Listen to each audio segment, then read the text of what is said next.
السلام علیکم ورحمۃ اللہ وبرکاتہ، نحمده ونصلی علی رسولہ الکریم، اما بعد فاعوذ باللہ من الشیطان الرجیم، بسم اللہ الرحمن الرحیم، رب اشرح لی صدری ویسر لی امری واحلل عقدۃ من لسانی یفقہوا قولی۔ آج سے ہم اپنے پروگرام قرآن کے موتی کا آغاز کر رہے ہیں اللہ کے نام سے۔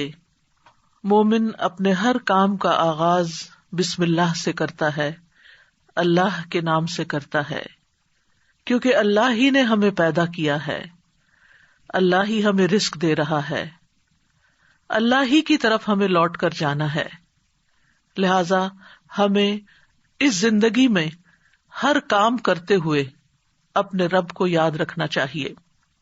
قرآن مجید کا آغاز بھی اللہ سبحانہ تعالیٰ نے بسم اللہ سے کیا، اور ہمارے لیے یہی مشروع کیا کہ ہم اپنا ہر قول اور عمل بسم اللہ کے ساتھ شروع کریں۔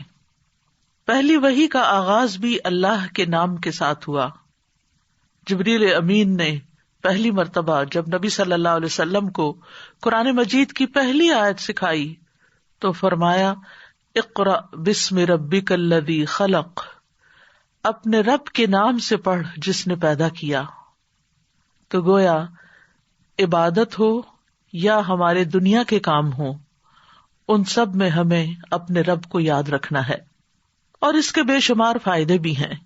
اللہ سبحانہ تعالیٰ کا نام بابرکت ہے، لہذا جب ہم اللہ کے نام سے کوئی کام شروع کرتے ہیں تو ہمارے کاموں میں برکت پیدا ہو جاتی ہے۔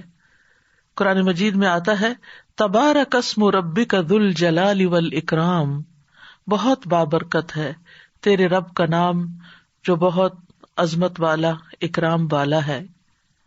جب ہم عبادت کرتے ہیں تو کہتے ہیں ایاک نعبد و ایاک نستعین، صرف تیری ہی ہم عبادت کرتے ہیں اور تجھی سے ہم مدد چاہتے ہیں، کیونکہ ہم کمزور ہیں، ہم اللہ کی عبادت کا حق ادا نہیں کر سکتے۔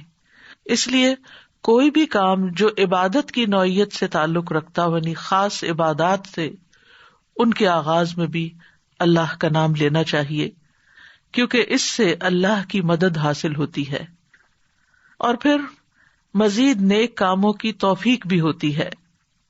انسان برائی سے بچتا ہے، شیطان کے وار سے محفوظ رہتا ہے، کیونکہ اللہ تعالیٰ کی مدد، توفیق اور سپورٹ انسان کو حاصل ہو جاتی ہے، اور انسان کے اندر کوئی فخر اور غرور نہیں آتا۔ وہ یہی سمجھتا ہے کہ جو بھی نیک کام میں کر رہا ہوں وہ اللہ کی مدد سے، اللہ کی توفیق سے ہی کر رہا ہوں، اس میں میرا اپنا کوئی کمال نہیں۔ وما توفیقی الا باللہ، نہیں مجھے توفیق مگر اللہ کے نام کے ساتھ ہی۔ پھر اسی طرح جب انسان بسم اللہ سے کام کا آغاز کرتا ہے تو انسان کو اخلاص نصیب ہوتا ہے، کیونکہ جب اللہ کا نام لیا تو اللہ کے نام کے ساتھ اللہ ہی کے لیے کام کرنا چاہیے، جو بھی کچھ ہم کریں۔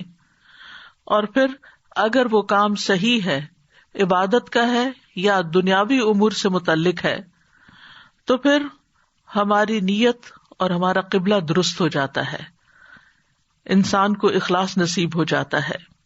پھر اسی طرح یہ ہے کہ انسان جب اللہ کے نام کے ساتھ کوئی کام کرتا ہے تو اللہ کی نعمتوں کی یاد دہانی بھی ہوتی ہے۔ مثال کے طور پر اگر آپ پانی پی رہے ہیں تو جب آپ پانی پینے لگتے ہیں تو بسم اللہ کہتے ہیں، اور جب بسم اللہ کہتے ہیں تو آپ کو اللہ کی یاد آ جاتی ہے، اور پھر ساتھ ہی وہ نعمت جو آپ استعمال کر رہے ہیں اس کے بارے میں غور و فکر بھی نصیب ہوتا ہے کہ یہ اللہ نے پانی پلایا ہے، اور پھر انسان کا غور و فکر اسے کہیں سے کہیں لے جاتا ہے، اس کے اندر ایک وسعت پیدا ہوتی ہے، وہ سوچتا ہے کہ یہ پانی میرے گلاس میں کہاں سے پہنچا، کس نے اتارا۔ تو ظاہر ہے کہ پانی کا پیدا کرنے والا بھی اللہ ہے، اور تمام چیزوں کو اللہ سبحانہ تعالیٰ نے پانی سے پیدا کیا۔ ہم تک جو پانی پہنچتا ہے کچھ تو زمینی ذرائع سے اور بیسیکلی بارش کے ذریعے آتا ہے۔ بارش کیسے آتی ہے؟ سمندروں کا پانی بخارات کی شکل میں اوپر اٹھتا ہے، اور پھر بادلوں کی شکل میں جہاں اللہ چاہتا ہے برساتا ہے. جب بادل برستے ہیں یا برف پڑتی ہے تو پہاڑوں کی چوٹیوں پر اور مختلف جگہوں پر یا تو پانی جم جاتا ہے یا پھر ندی نالوں کی شکل میں، دریاؤں کی شکل میں بہنے لگتا ہے، اور کچھ پانی رس کر زمین کے اندر چلا جاتا ہے، چشموں کی شکل اختیار کر لیتا ہے، اور پھر مختلف ذرائع سے ہوتے ہوتے وہ ہم تک پہنچتا ہے جسے ہم پیتے ہیں، اور جب پیتے ہیں تو پھر اللہ کا شکر ادا کرتے ہیں اور آخر میں الحمدللہ کہتے ہیں. لیکن اگر اتنے اہتمام کے ساتھ جو پانی میرے گلاس میں پہنچا اس کو میں نے اللہ کو یاد کیے بغیر، نعمت دینے والے کا نام لیے بغیر ہی پی لیا، تو اس سے بڑھ کر ناشکری کیا ہو سکتی ہے. پھر اسی طرح اگر انسان کھانا کھاتا ہے اور اللہ کا نام لیتا ہے تو وہ ضرور سوچتا ہے کہ کیا جو کچھ میں کھا رہا ہوں یہ اللہ کی مرضی کے مطابق بھی ہے یا نہیں، حلال ہے یا حرام ہے، اور پھر کس طریقے سے میں اس کو کھا رہا ہوں اور کس طریقے سے یہ مجھ تک پہنچا ہے. ان ساری چیزوں پر بھی غور و فکر ہونے لگتا ہے. تو گویا بسم اللہ پڑھنا بار بار انسان کو اللہ کی یاد دلاتا ہے، اور اس طرح انسان اللہ کی اطاعت کی طرف مائل ہوتا ہے، اللہ کی دی ہوئی نعمتوں کو اللہ کی رضا میں استعمال کرتا ہے، اور اللہ کو یاد کرتے ہوئے اللہ کا قرب حاصل کر لیتا ہے.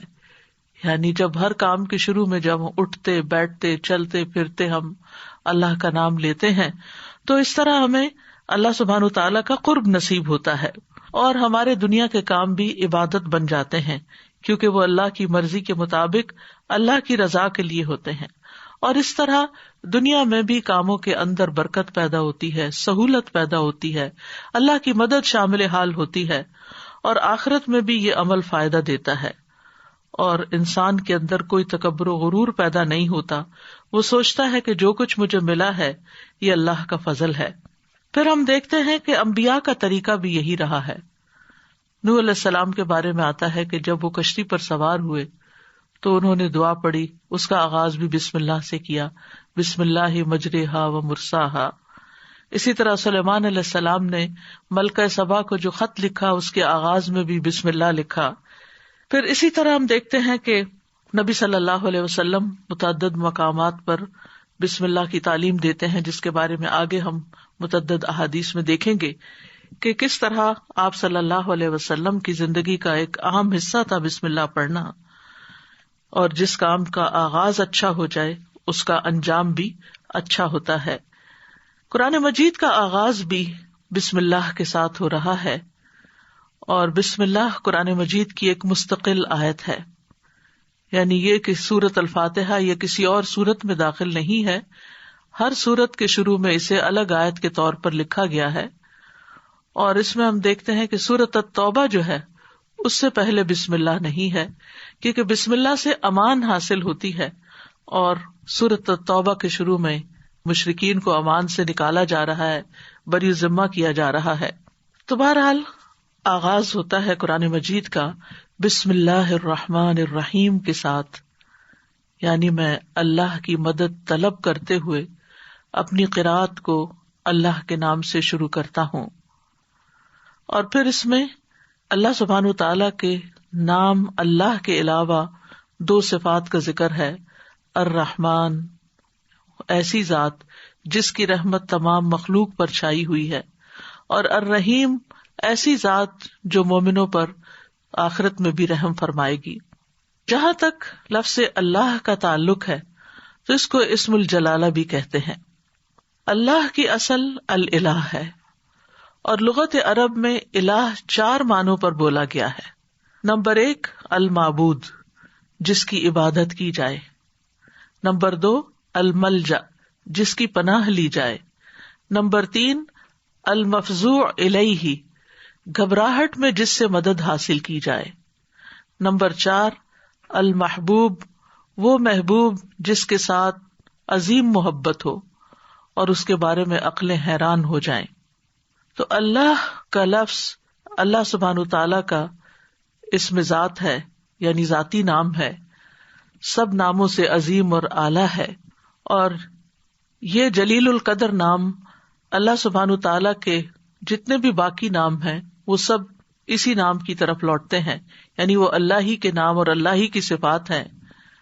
اور اس کو امام غزالی کہتے ہیں کہ یہ اللہ تعالیٰ کے ناموں میں سے سب سے زیادہ عظیم نام ہے، کیونکہ یہ اس ذات الہی پر دلالت کرتا ہے جو تمام صفات الہیہ کو جمع کرنے والی ہے، یہاں تک کہ کوئی بھی صفت اس سے جدا اور علیحدہ نہیں ہو سکتی.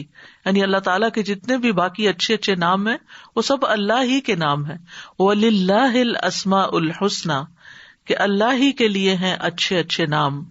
سورۃ الاسراء میں آتا ہے قُلِ ادْعُوا اللَّهَ أَوِ ادْعُوا الرَّحْمَٰنَ أَيَّمَّا تَدْعُوا فَلَهُ الْأَسْمَاءُ الْحُسْنَى، کہہ دیجئے کہ اللہ کو پکارو یا رحمان کو پکارو، تم جس کو بھی پکارو گے سو بہترین نام اسی کے ہیں. اسی طرح سورۃ الحشر میں آتا ہے هُوَ اللَّهُ الْخَالِقُ الْبَارِئُ الْمُصَوِّرُ لَهُ الْأَسْمَاءُ الْحُسْنَى، وہ اللہ ہی ہے جو خاکہ بنانے والا ہے، گھڑنے ڈھالنے والا ہے، صورت بنا دینے والا ہے. سب اچھے اچھے نام اسی کے ہیں. اسی کی تسبیح کر رہی ہے ہر وہ چیز جو آسمانوں اور زمین میں ہے، وہی سب پر غالب کمال حکمت والا ہے. تو اس لیے بہت ضروری ہے کہ جب ہم بسم اللہ مختلف مقامات پر کہتے ہیں تو ہمیں اللہ کی پہچان بھی ہونی چاہیے. اللہ سبحانہ وتعالیٰ کو پہچاننا بھی ضروری ہے، اور اس کی پہچان اس کی نشانیوں کے ساتھ بھی ہوتی ہے جو کائنات میں پھیلی ہوئی ہیں. اس کی پہچان اس کی کتاب کے ذریعے بھی ہوتی ہے، اور اس کی پہچان نبی صلی اللہ علیہ وسلم نے بھی کروائی ہے.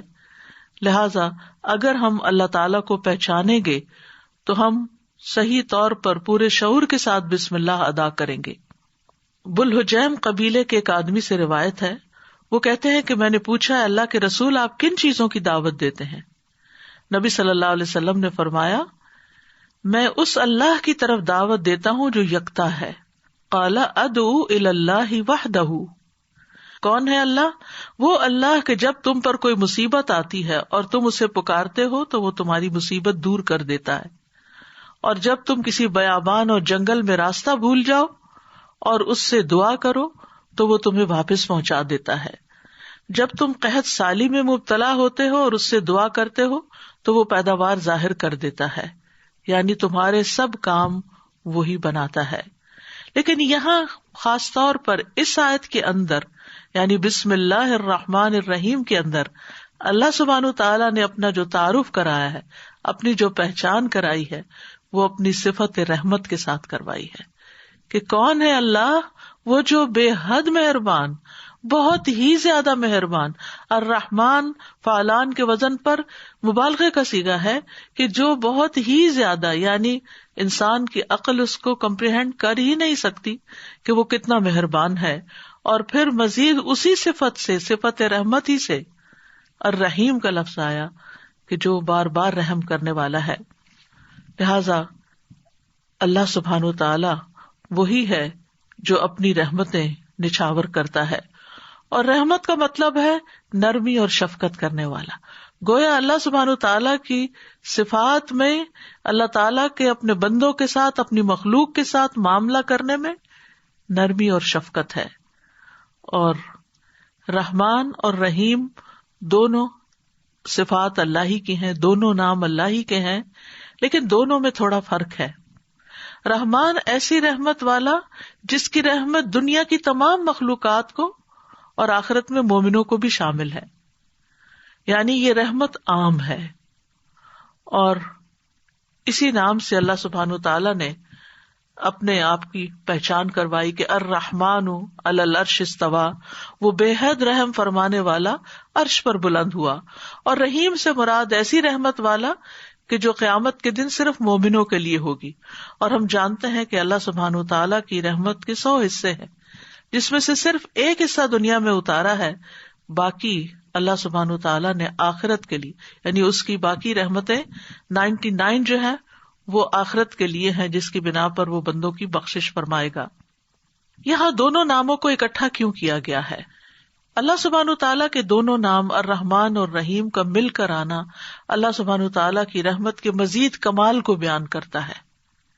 اور اس کے بارے میں ابن القیم رحمہ اللہ کہتے ہیں کہ جہاں تک الرحمن الرحیم دونوں ناموں کو جمع کرنے کا تعلق ہے، تو اس کا معنی ان دونوں معنوں سے اچھا ہے جو معنی ان کے الگ الگ بیان کیے جاتے ہیں، یعنی وہ مزید جمع ہو جاتا ہے.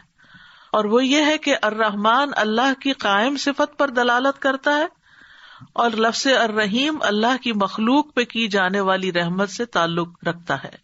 پس پہلا نام جو ہے اللہ کی ذاتی صفت رحمت پہ دلالت کرتا ہے، اور دوسرا نام اللہ کے فعل پر دلالت کرتا ہے کہ اللہ اپنی رحمت کے ساتھ مخلوق پر رحم فرماتا ہے. اور ابن قیم یہ بھی کہتے ہیں کہ ان دونوں صفات کو جمع کرنے کا یہ فائدہ ہے کہ اللہ نے دنیا میں جلد اور آخرت میں بعد میں واقع ہونے والی رحمت کی خبر دی ہے، اور اللہ کی خاص اور عام رحمت کے متعلق خبر دی گئی ہے، اور اللہ کی رحمت اس کے غضب پر غالب ہے. ابو ہریرہ کہتے ہیں کہ رسول اللہ صلی اللہ علیہ وسلم نے فرمایا، جب اللہ مخلوق کو پیدا کر چکا تو اس نے اپنی کتاب لوح محفوظ میں لکھا جو اس کے پاس عرش پر موجود ہے کہ میری رحمت میرے غضب پر غالب ہے، اور اس کی رحمت بہت وسیع ہے. قرآن مجید میں آتا ہے وَرَحْمَتِي وَسِعَتْ كُلَّ شَيْءٍ، میری رحمت نے ہر چیز کو گھیر رکھا ہے. کوئی اس کو مانتا ہے یا نہیں مانتا، اس کی عبادت کرتا ہے یا نہیں کرتا، جتنے بھی ہم دنیا میں لوگ چل پھر رہے ہیں، سخت نافرمانیاں کرتے ہیں، لیکن اس کے باوجود وہ ہمیں جینے کی مہلت دیتا ہے، رزق دیتا ہے، ہمارے کام سنوارتا ہے، ہمیں مشکلات سے بچاتا ہے. تو اللہ کے یہ دونوں نام جو ہیں، انسان کو اگر ان کی پہچان ہو جائے تو ہر غم اور پریشانی اس کی دور ہو جائے، کیونکہ ہر تکلیف میں، ہر مشکل میں اگر انسان یہ یاد کر لے کہ میرا رب بڑا ہی مہربان ہے، بڑی ہی رحمت فرمانے والا ہے، تو انسان کی پریشانی دور ہو جائے کہ وہ ہے کوئی جو میری مشکل آسان کر سکتا ہے، اور وہ اپنی رحمت فرمائے گا اور ضرور کر دے گا. تو ہمیں ہر کام سے پہلے بسم اللہ پڑھنی چاہیے، کیونکہ اللہ سبحانہ تعالیٰ کا نام لینے والا کامیاب ہوتا ہے. جیسے کہ قرآن مجید میں آتا ہے قد افلح من تزکا وذکر اسم ربہ فصلی، بے شک کامیاب ہو گیا جو پاک ہوا اور اس نے اپنے رب کا نام یاد کیا. یعنی رب کا یہ نام لینا کامیابی کی علامت ہے، کامیابی کی ضمانت ہے. اور پھر نماز پڑھی، اور صبح و شام خاص طور پر اللہ کا نام لینا چاہیے. سورۃ الانسان میں آتا ہے وَاذْكُرِ اسْمَ رَبِّكَ بُكْرَةً وَأَصِيلًا، اور اپنے رب کا نام صبح اور پچھلے پہر یاد کیا کرو. تو بہرحال اللہ کا نام لینا برکت کا سبب ہے. ایک شخص نے نبی صلی اللہ علیہ وسلم سے کہا، ہم کھانا تو کھاتے ہیں لیکن ہم سیر نہیں ہوتے، ہمارا پیٹ نہیں بھرتا. آپ نے فرمایا شاید تم الگ الگ کھاتے ہو، اپنے کھانے پہ جمع ہو جایا کرو اور کھانے کے وقت اللہ کا نام لیا کرو، وہ تمہارے لیے اس کھانے میں برکت ڈال دے گا. یعنی یہ مطلب یہ ہے کہ اگر تھوڑا بھی ہوگا تو تمہارا پیٹ بھر جائے گا اور تمہاری بھوک مٹ جائے گی. اسی طرح اللہ کا نام لینے سے انسان کو ہر طرح کی حفاظت بھی ملتی ہے. جابر بن عبداللہ سے مروی ہے کہ رسول اللہ صلی اللہ علیہ وسلم نے فرمایا، جب رات کا آغاز ہو یا جب شام ہو جائے تو اپنے بچوں کو روک لو، گھر سے باہر نہ نکلنے دو، کیونکہ اس وقت شیاطین پھیل جاتے ہیں. پھر جب رات کی ایک گھڑی گزر جائے تو انہیں چھوڑ دو اور دروازے بند کر لو.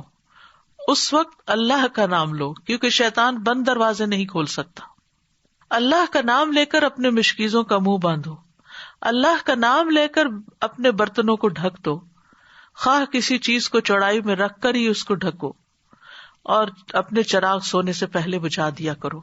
تو اس سے کیا پتا چلتا ہے کہ رات کو آخری کام جو کر رہا ہوتا ہے انسان، چاہے کیسی ہی تھکاوٹ کیوں نہ ہو، یہ کام وہ ہیں جو تقریباً سب لوگ کرتے ہیں، تو ان سب چیزوں پر بھی بسم اللہ پڑھنی چاہیے، اس وقت بھی اللہ کا نام لینا چاہیے. پھر اسی طرح اللہ کا نام لینے سے انسان اچانک پہنچنے والی مصیبت سے بھی محفوظ رہتا ہے. عثمان بن عفان کہتے ہیں، میں نے رسول اللہ صلی اللہ علیہ وسلم سے سنا، آپ فرماتے تھے، جس نے شام کو 3 بار یہ دعا پڑھ لی اسے صبح تک کوئی اچانک مصیبت نہیں آئے گی، کوئی اچانک مصیبت نہیں آئے گی. یعنی اس کا مطلب نہیں کہ دوسری آ جائے گی، یعنی ایک دم کسی قسم کی پریشانی اس کو لاحق نہیں ہوگی.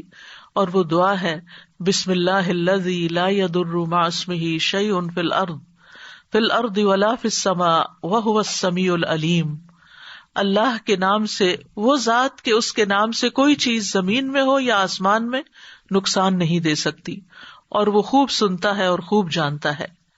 اور جس نے صبح کے وقت یہ دعا پڑھ لی اسے شام تک کوئی اچانک مصیبت نہیں آئے گی، اور جب شام کو کوئی پڑھ لے تو صبح تک اس کو پریشانی نہیں ہوگی.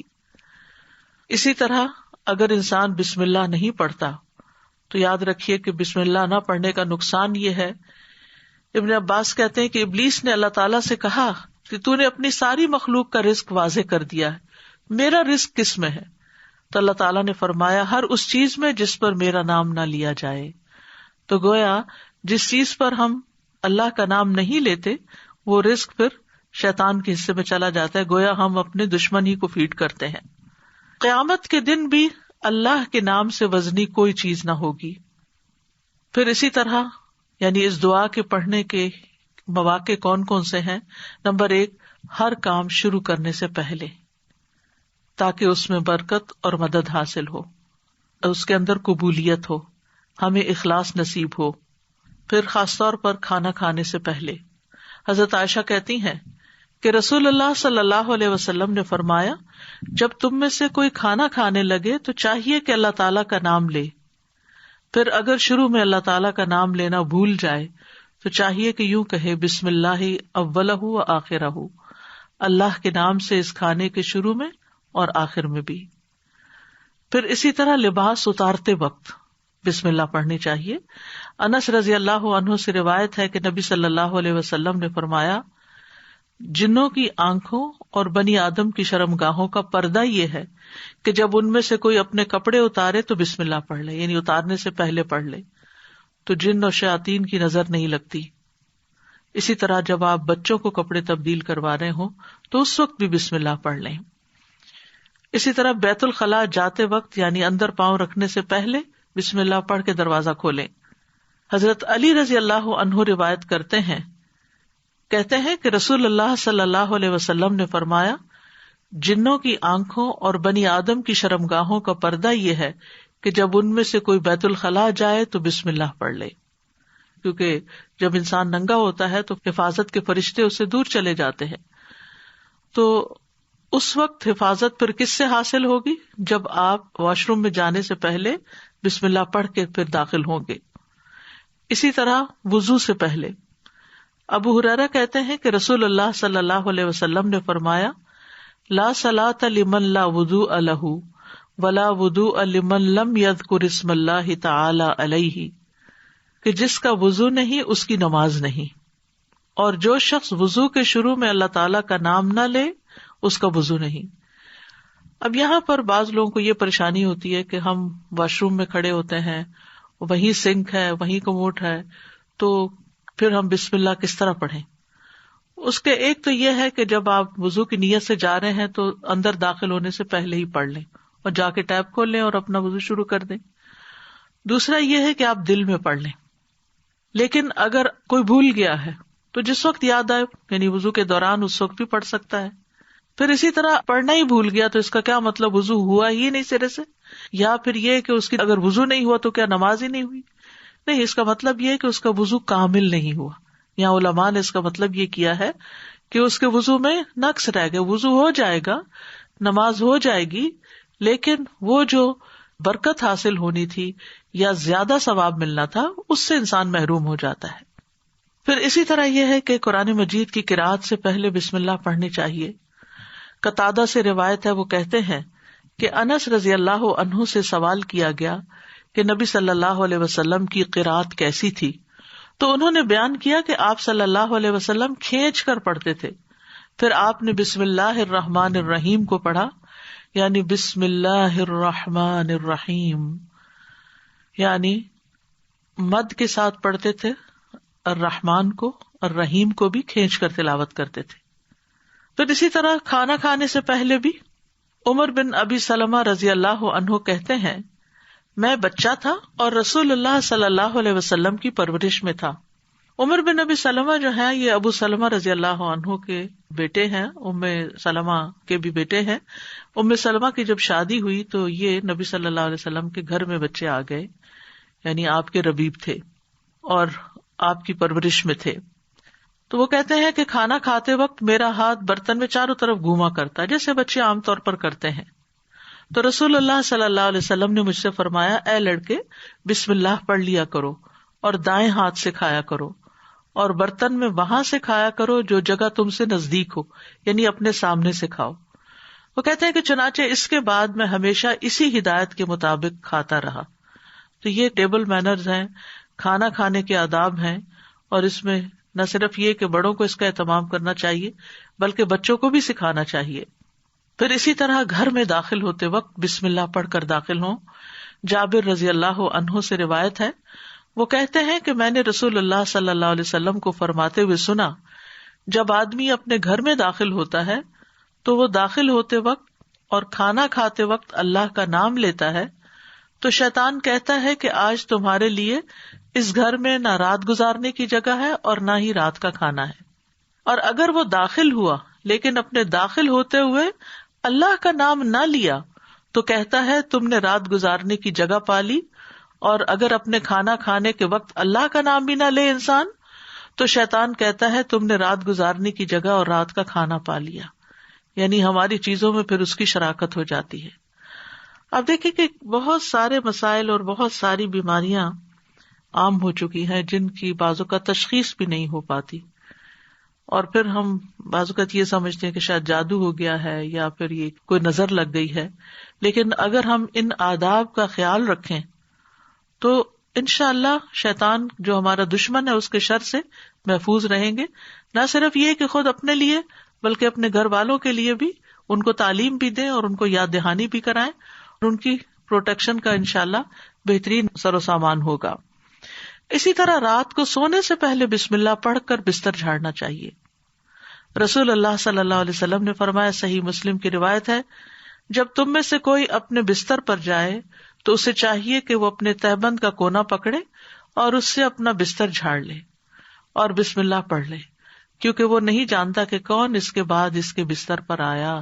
یہ بات بڑی اہم ہے کہ وہ نہیں جانتا. تو اس سے یعنی کہ صرف انسان نہیں بلکہ جن ملکوں کے اندر بچھو کیڑے مکوڑے عام گھومتے پھرتے ہیں اور خاص طور پر گرمیوں کے موسم میں نکل آتے ہیں، یہ لوگ کھلی چھت میں کھلی فضا میں سوتے ہیں، بازو کے چارپائیاں سارا دن وہیں بچھی رہتی ہیں، تو معلوم نہیں کہ بستر کے اندر یا بیڈ کے اندر کون سی ایسی چیز گھس گئی کہ جس کو جھاڑنے سے وہ نکل جائے گی. دوسرا یہ کہ بعض اوقات یہ جو ہمارے سارا دن بنے ہوئے بستر رہتے ہیں تو اس کے بارے میں علماء کہتے ہیں کہ بعض اوقات جنات بھی ان پہ آ کر لیٹ جاتے ہیں. تو کئی لوگوں کو بری بری خوابیں آتی ہیں، رات کو ان کی نیند ڈسٹرب رہتی ہے. لیکن اگر آپ یہ مسنون عمل کریں تو ایسی چیزوں میں کمی واقع ہو جاتی ہے. تو یہاں پر نبی صلی اللہ علیہ وسلم نے تہبند کا کونا فرمایا. آپ کوئی بھی کپڑا لے سکتے ہیں، کوئی ٹاول لے سکتے ہیں، اپنا دوپٹے کا ہی کونا پکڑ کے ایک اس سے جھاڑ دیں. اور یہ بھی کہا جاتا ہے کہ ہم جب ایک رات سوتے ہیں تو وہ ڈیڈ سیل جو ہوتے ہیں وہ بستر پر ہی رہ جاتے ہیں، اور وہ بھی کئی بیماریوں کا باعث بنتے ہیں جب وہ بستر پر ہی لگے رہتے ہیں اور ان کو جھاڑا نہیں جاتا. تو بہرحال گرد و غبار ہو یا ڈیڈ سیلز ہوں یا کیڑے مکوڑے ہوں یا کچھ بھی نہ ہو، تب بھی نبی صلی اللہ علیہ وسلم نے جو طریقہ سکھایا ہے اس پر عمل کرنا چاہیے.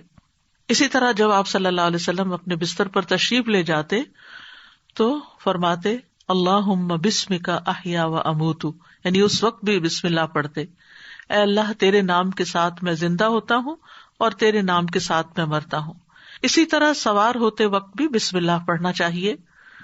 ابو لاس الخزائی رضی اللہ عنہ سے مروی ہے، کہتے ہیں کہ رسول اللہ صلی اللہ علیہ وسلم نے ہمیں حج کے لیے صدقہ کے اونٹوں میں سے ایک کمزور اونٹ پہ سوار کیا. تو ہم نے عرض کیا یا رسول اللہ، ہمیں لگتا ہے یہ اپنی کمزوری کے سبب ہمارا بوجھ نہیں اٹھا سکے گا. تو آپ صلی اللہ علیہ وسلم نے فرمایا ہر اونٹ کی کوہان پر ایک شیطان ہوتا ہے، جب تم اس پر سوار ہونے لگو تو اللہ کا نام لے کر سوار ہو جیسا کہ تمہیں حکم دیا گیا، پھر اسے اپنے قابو میں کر لو، اللہ اسے سواری کے قابل کر دے گا. اور آج کے دور میں بہت سے لوگ اونٹوں پہ سوار ہوتے ہیں، گھوڑوں پہ سوار ہوتے ہیں، اور گاڑیاں تو خیر عام ہیں. تو اس کا یہ مطلب نہیں کہ صرف جب اونٹ پر ہی سوار ہوں تو بسم اللہ پڑھیں. گاڑی پر سوار ہوتے ہوئے، دروازہ کھولتے ہوئے، سیٹ پہ بیٹھتے ہوئے، گاڑی سٹارٹ کرتے ہوئے اگر سوچے کہ بسم اللہ کہنے میں وقت کتنا لگتا ہے، 2 لفظ ہی تو کہنے ہوتے ہیں، لیکن اللہ کی مدد شامل حال ہو جاتی، انسان نقصان سے بچ جاتا ہے، وہ سفر محفوظ ہو جاتا ہے. اسی طرح تکلیف کے وقت بھی بسم اللہ کہنا چاہیے. جابر رضی اللہ عنہ کہتے ہیں جب غزوہ احد میں طلحہ رضی اللہ عنہ کی انگلی کٹ گئی تو انہوں نے کہا، یعنی سی جیسے ہم تکلیف یا درد کے وقت کرتے ہیں، تو رسول اللہ صلی اللہ علیہ وسلم نے فرمایا اگر تم بسم اللہ کہتے تو فرشتے تمہیں اٹھا لیتے، اس حال میں کہ لوگ تمہیں دیکھ رہے ہوتے. اسی طرح اگر کسی جگہ پر درد ہو رہی ہو تو بسم اللہ سے اللہ کا نام لے کر دم کرنا چاہیے. صحیح مسلم میں آتا ہے، عثمان بن ابو العاص ثقفی رضی اللہ عنہ سے روایت ہے کہ انہوں نے رسول اللہ صلی اللہ علیہ وسلم سے درد کی شکایت کی جسے وہ اپنے جسم میں محسوس کیا کرتے تھے جب سے وہ مسلمان ہوئے. تو رسول اللہ صلی اللہ علیہ وسلم نے ان سے فرمایا اپنا ہاتھ اس جگہ رکھو جہاں تم اپنے جسم سے درد محسوس کرتے ہو اور 3 بار بسم اللہ کہو. یہاں اس حدیث سے یہ پتہ چلتا ہے کہ جہاں شدت زیادہ ہو تکلیف وغیرہ کی وہاں بسم اللہ کو ریپیٹ بھی کیا جا سکتا ہے. 3 مرتبہ بسم اللہ کہو اور 7 مرتبہ یہ پڑھو اعوذ باللہ وقدرتہ من شر ما اجد واحاذر، میں اللہ کی ذات اور اس کی قدرت سے ہر اس چیز سے پناہ مانگتا ہوں جسے میں محسوس کرتا ہوں اور جس سے میں خوف کرتا ہوں.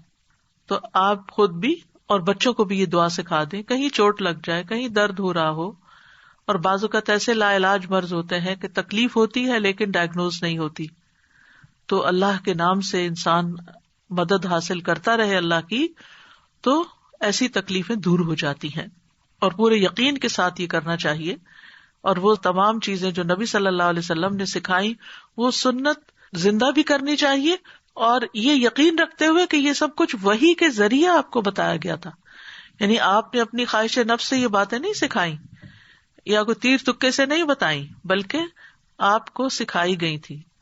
اسی طرح ہم دیکھتے ہیں کہ جب آپ بیمار ہوئے تو جبریل علیہ السلام آپ کی خدمت میں تشریف لائے اور فرمایا اے محمد آپ بیمار ہو گئے ہیں؟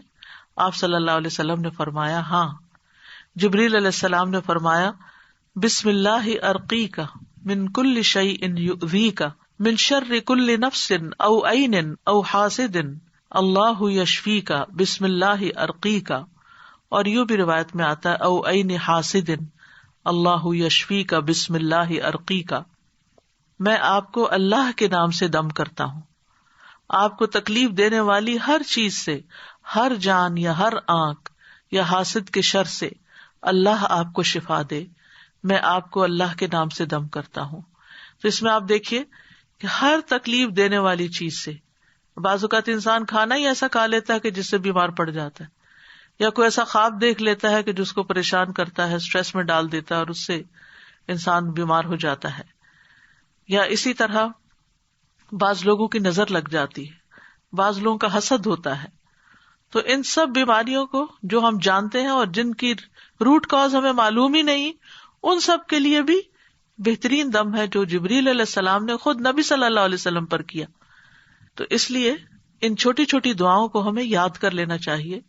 اگر یاد کرنے میں مشکل ہوتی ہے، بعض لوگوں کا حافظہ کمزور ہوتا ہے، تو پھر یہ رقیہ آپ لکھ کے بھی اپنے پاس رکھ سکتے ہیں اور اپنے گھر والوں کو، اپنے پیاروں کو خود دم کر سکتے ہیں. اسی طرح آپ دیکھیے کہ ہم بستری کے وقت بھی بسم اللہ کا حکم ہے. یعنی اس سے یہ پتہ چلتا ہے کہ چاہے آپ نماز پڑھ رہے ہیں یا قرآن پڑھ رہے ہیں یا پھر عین دنیا کے کوئی کام کر رہے ہیں، تو آپ بسم اللہ سے ان کا آغاز کریں. ابن عباس کہتے ہیں، اور وہ اس حدیث کو نبی صلی اللہ علیہ وسلم تک پہنچاتے ہیں کہ آپ نے فرمایا جب تم میں سے کوئی اپنی بیوی کے پاس آئے تو کہے بسم اللہ اللہم جنبنا الشیطان وجنب الشیطان ما رزقتنا. اللہ کے نام کے ساتھ اے اللہ ہمیں شیطان سے بچا اور شیطان کو اس چیز سے دور رکھ جو اس کے نتیجے میں تو ہمیں عطا فرمائے. یہ دعا پڑھنے کے بعد میاں بیوی کو جو اولاد ملے گی اسے شیطان نقصان نہیں پہنچا سکتا. یعنی اتنا فائدہ ہے اس دعا کا. یعنی عین اس وقت بھی اللہ کے نام کو، اللہ کی یاد کو نہیں بھولنا چاہیے. پھر اسی طرح جانور ذبح کرتے وقت قرآن مجید میں آتا ہے وَالْبُدْنَ جَعَلْنَاهَا لَكُم مِّن شَعَائِرِ اللَّهِ لَكُم فِيهَا خَيْرٌ فَاذْكُرُوا اسْمَ اللَّهِ عَلَيْهَا صَوَافَّ، اور قربانی کے بڑے جانور ہم نے انہیں تمہارے لیے اللہ کی نشانیوں سے بنایا، یعنی اللہ کی نشانیاں ہیں، تمہارے لیے ان میں بڑی خیر ہے، سو ان پر اللہ کا نام لو، اس حال میں کہ گھٹنا بندھے کھڑے ہوں، یعنی اونٹوں پر۔ اس کا مطلب نہیں کہ صرف اونٹوں پر، بلکہ آپ صلی اللہ علیہ وسلم نے ایک مرتبہ سینگوں والے مینڈھوں کی قربانی دی تو آپ اپنے ہاتھ سے انہیں ذبح کر رہے تھے، اور حضرت انس کہتے ہیں کہ میں نے دیکھا آپ نے ان کے رخسار پر قدم رکھا ہوا تھا، آپ نے بسم اللہ پڑھی اور تکبیر کہی، بسم اللہ اللہ اکبر۔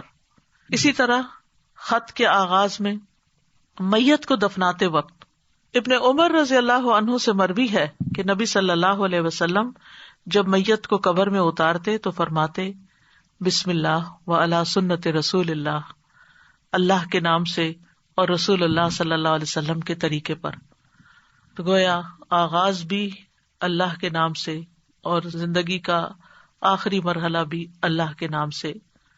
تو کرنے کے کام یہ ہیں کہ ہر کام شروع کرنے سے پہلے اللہ کا نام لیں، تاکہ آغاز اچھا ہو تو انجام بھی اچھا ہو۔ شروع میں لینا بھول جائیں تو جب یاد آئے تو بسم اللہ پڑھ لیں۔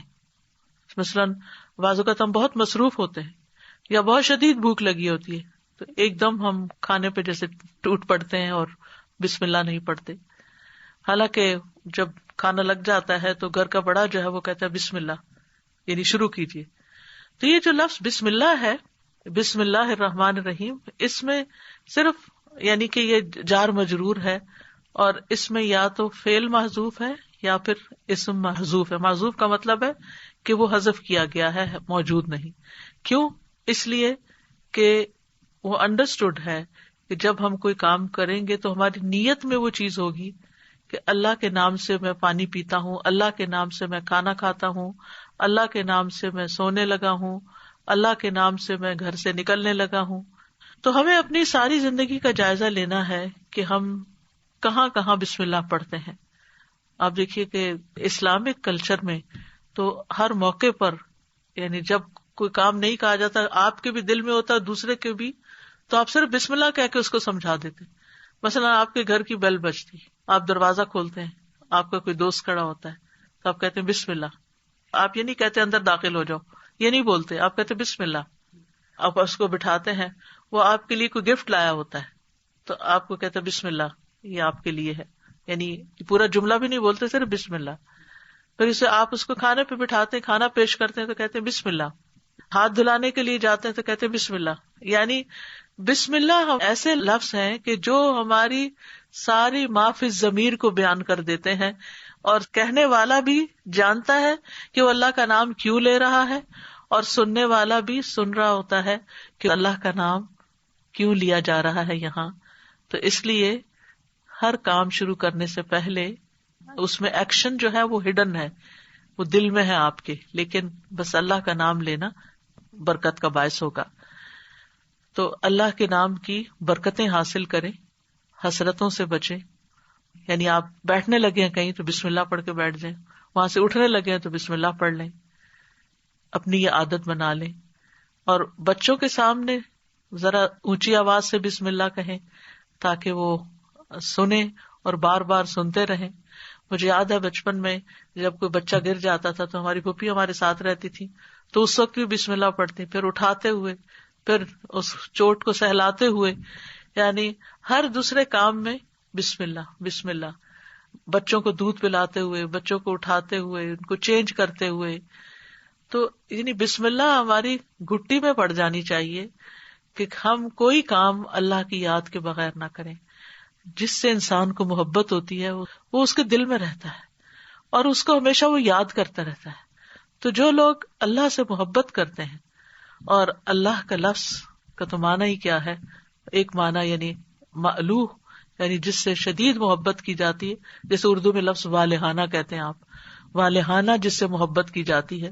تو اگر ہم اس کو اپنا اللہ سمجھتے ہیں، محبوب سمجھتے ہیں، اور اس سے والہانہ محبت کرتے ہیں، اور اس کی طرف پناہ لینا چاہتے ہیں، اپنے دشمن سے بچنا چاہتے ہیں، تو پھر اس کے لیے آپ اپنی عادت بنا لیں، اور جتنے مقامات کا میں نے ذکر کیا ہے ان پر تو خاص طور پر بسم اللہ کہنا نہ بھولیں. انشاءاللہ آپ دیکھیں گے کہ اس کی برکت سے، کہتے ہیں نا بسم اللہ کی برکت، تو بسم اللہ کی برکت سے آپ کی زندگی کے بہت سے کام آسان ہوں گے، بہت سی پریشانیوں سے نجات ملے گی. تو آئیے ایک دفعہ ہم خوبصورت آواز میں بسم اللہ سن لیتے ہیں. بسم اللہ الرحمن الرحیم. بسم اللہ الرحمن الرحیم. بسم اللہ الرحمن الرحیم. اس کے ساتھ ہی میں آپ سے اجازت لیتی ہوں. کل انشاءاللہ اسی وقت دوسرے پارے سے ایک آیت کا انتخاب کر کے آپ کے ساتھ بات چیت ہوگی. یہ رمضان کے سلسلے کی ایک کڑی ہے، اور اس وجہ سے ہر پارے سے صرف ایک آیت کو سلیکٹ کیا گیا ہے تاکہ ہم ایک آیت کو سمجھ بھی جائیں اور اس کو اپنی زندگی میں لے آئیں، تاکہ ہمارا علم ہم پر بوجھ نہ ہو، ہمارے لیے عمل کرنا آسان ہو. یعنی کبھی یہ روایت رہی کہ ایک دن میں ایک سپارہ پورا پڑھ لیا جائے، کبھی تیز بارش ہوتی ہے، اور کبھی ایک دن میں بس ایک آیت ہی سمجھ لی جائے. تو اصل مقصد کیا ہے؟ تدبر اور عمل، کہ ہم غور و فکر بھی کریں اور اس کے ساتھ ساتھ عمل بھی کریں. وآخر دعوانا ان الحمد للہ رب العالمین. سبحانک اللہم و بحمدک، اشہد ان لا الہ الا انت، استغفرک و اتوب الیک. السلام علیکم و رحمۃ اللہ وبرکاتہ.